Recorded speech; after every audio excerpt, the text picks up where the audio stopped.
You were told the dark web is hidden because it's dangerous. But what if it's protected because it's useful? To the wrong people. Most people imagine the dark web as a secret corner of the internet, a place for strange websites, anonymous users, and digital shadows. But that version may be far too simple, because the public was given a clean story. A story that says the dark web is dangerous but distant, illegal but isolated, hidden but contained. But what if the real fear is not what exists on the dark web? What if the real fear is how close it may be to the systems people already trust every day? People often think the dark web belongs only to criminals, but hidden systems that survive for years, adapt, expand, and never fully disappear always create suspicion. That is when the story becomes bigger than crime, because hidden networks do not survive on fear alone. They survive when someone benefits from them. And that leads to the question nobody asks enough. Who benefits from the dark web staying alive? Maybe it is a marketplace.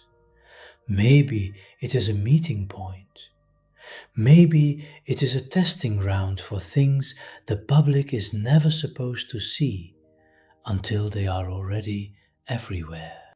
Not every dark web horror story is a myth. Some of the ugliest patterns are already known. Recent reporting in 2026 says the dark web remains a critical enabler for cybercrime, with resilient marketplaces and forums supporting fraud, cyber attacks, and exploitation. And that changes the story completely. Because now we are not talking about rumors. We are talking about real damage. After cyber attacks, the damage does not always end when a company goes offline. Sometimes the next stage begins in hidden markets. Login credentials, personal records, financial details, private databases. Researchers tracking dark web marketplaces say stolen credentials, data, and access remain some of the most traded assets in these ecosystems. When that information is traded in secret, a person's life can become a product. One of the darkest examples is ransomware. A system is breached, files are locked, then the victim is threatened again. Pay, or the stolen data is leaked, sold, or used for more pressure. Europol's 2026 assessment highlights ransomware as a persistent threat, while other reporting describes a more industrialized attack landscape built around data theft, blackmail, and repeatable criminal services. That is not just hacking, it is digital extortion built like a business. And then there is fraud at scale. Not one scammer, not one victim, an entire hidden economy. Europol says online fraud schemes are being expanded by automation and AI, while dark web ecosystems continue to support marketplaces, forums, and underground services that make cybercrime easier to repeat and harder to trace. That is what makes it truly disturbing. The real horror of the dark web may not be one shocking story. It may be the system itself. A place where private suffering can be packaged, priced, and traded. A place where a breach becomes a market. A place where someone else's worst day becomes someone else's business model. And that may be the darkest truth of all.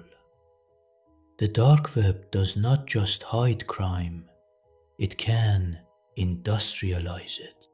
The darkest part of the story may not be secrecy, it may be control.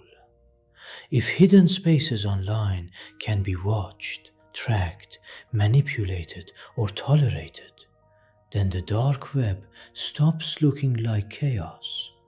It starts looking like a tool. And if it is a tool, then for whom? Criminal groups? Intelligence networks? Private actors? Or systems that need darkness because darkness gives them plausible denial? That is why the dark web terrifies people. Not because it is invisible, but because it is still there.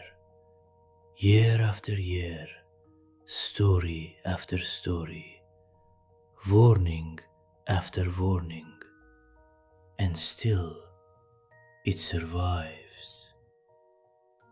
Research covering more than 25,000 dark websites between 2020 and 2026 found recurring discussion around transactions, infrastructure, products, and illicit services, showing that this ecosystem is not random noise, but a durable underground environment.